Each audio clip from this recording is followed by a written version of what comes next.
రేపు ఎలాగో సెలవు కాబట్టి ఈరోజు మొత్తం హోంవర్క్ రాసేసుకుని రేపు నుంచి కడపచ్చు.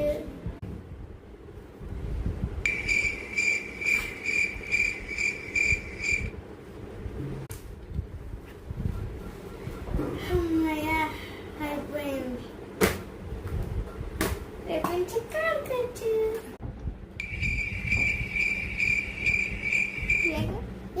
రేపు పొద్దున్న సెలవు కాబట్టి ఈరోజు మొత్తం ఫుల్గా ఆడుకుని రేపు హోంవర్క్లు చేసుకుంటాను.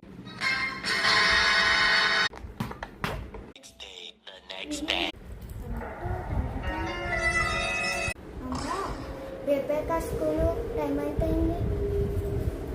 బాబు 9 రాసుకోండి.